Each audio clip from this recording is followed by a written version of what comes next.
দেখেন, গতকালকের সেই কুমিল্লায় ট্রেন বাসের মুখোমুখি সংঘর্ষ, মর্মান্তিক দুর্ঘটনা। আসলে বলার মতো ভাষা নাই, খুবই দুঃখজনক ঘটনা। এটা কেবল বাংলাদেশেই সম্ভব, কারণ ট্রেন বাসের সংঘর্ষ অন্য কোনো দেশে পাওয়া যায় না, এটা বাংলাদেশেই সম্ভব।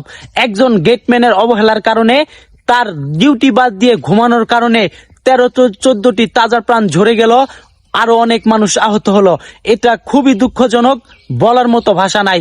আমাদের দেশের ড্রাইভাররা অনেক তাড়াহুড়া করেন, যারা রোডে গাড়ি চালান তাদের অনেক তাড়াহুড়া। আসলে ভাই, একটা ট্রেন যখন রাস্তা দিয়ে চলে তখন 1 কিলোমিটার আগে থেকেই জানা যায় যে ট্রেন আসতেছে, কারণ ট্রেনের শব্দটাই আলাদা।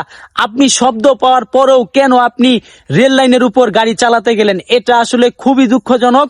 তাদেরকে সতর্ক হতে হবে, ড্রাইভারদেরও আরো সতর্ক হতে হবে। আর এই ঘটনার সাথে যারা জড়িত তাদের আমরা কঠিন বিচার চাই, এবং যারা নিহত হয়েছেন, আহত হয়েছেন, তাদের উপযুক্ত ক্ষতিপূরণ দিতে হবে। সরকারের কাছে এই দাবি।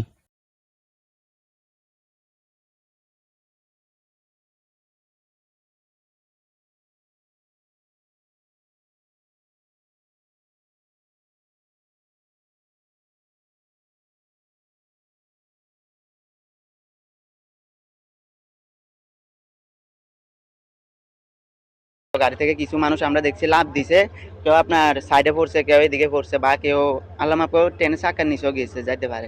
তো এতটুকু হয়েছে।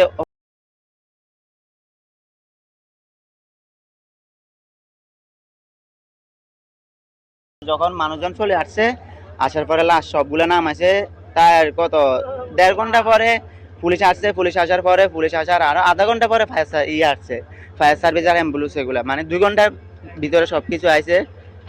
কিন্তু 2 ঘন্টার ভিতরে ধরেন না, ম্যাক্সিমাম আরো 2-3 জনের মৃত্যু হয়েছে।